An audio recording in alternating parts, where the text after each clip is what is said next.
আলতা পরানোর লোক এসে গেছে। এই দেখো আলতা পরাচ্ছে। আলতা পরানো শুরু করে দিয়েছে। সবার প্রথম কনেকে আলতা পরাচ্ছিল। আর মানে জাস্ট খেয়ে দিয়েই দুপুরে আমরা একদম ছাদে চলে এসেছিলাম। একদম চেঞ্জ করে রিল্যাক্সভাবে আলতা পরতে বসে গেছিলাম। আর এত হাওয়া দিচ্ছিল যে কি বলবো। তারপর রুষারানীর পালা এলো।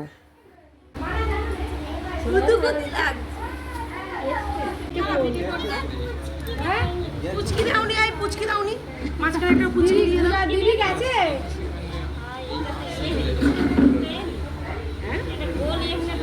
ও ঠিক আছে, তুমি দিয়ে দাও না একটুখানি। ও জামাই ওর মা পুচকি চাইছে।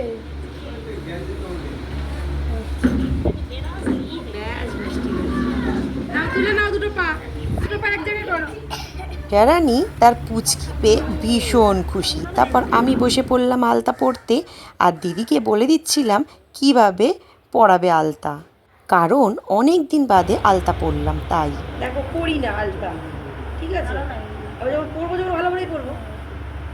হ্যাঁ, আবার কবে পরবো তার নেই কি, তাহলে ওকে চওড়া করে পরিয়ে দাও।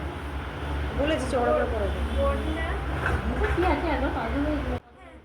তাই আমি ওনাকে দেখিয়ে দিচ্ছিলাম যে একটু ওপর থেকে চওড়া করে আমাকে আলতা পরাক, কারণ আমার চওড়া করে আলতা পরতে ভীষণ ভালো লাগে। আর উনিও সেটাভাবেই আমাকে পরিয়ে দিচ্ছিল। তারপর আমার হয়ে যাবার পর আমার ছোটো ননদ বসে পড়েছিল আলতা পরতে। ওর পাটা খুব সুন্দর লাগছিল। তারপর এই এক ভাগ্নি বসেছিল। হ্যাঁ, এটা একটা ভাগ্নি হয়। তারপর বসেছিল ছোটো মাসি, তারপর বসেছিল কাকিমা।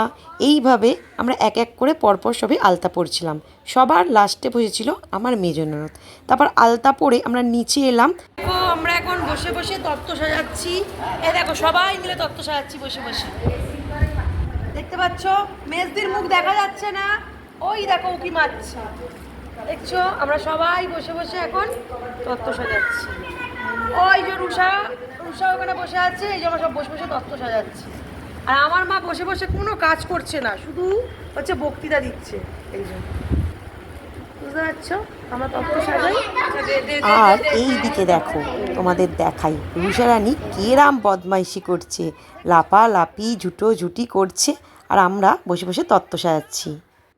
তো তত্ত্ব সাজাই, আবার পরে তোমাদের সঙ্গে দেখা করি। কি ঘুমাবো, কালকে সকালে উঠবো, কিন্তু দেখো আমরা সব এখন ভিডিও রিলস আর আড্ডা মারছি বসে বসে। দেখছো সব কটা কারোর চোখে ঘুম নেই। দেখছো আমরা কি ঘুমাবো, কিন্তু এদিকে আমরা সব আড্ডা মারছি বসে। তাহলে আমরা রিল বানাই, আর তোমরা অবশ্যই লাইক কমেন্ট শেয়ার করে দেবে। আবার দেখা হবে নেক্সট পার্টে।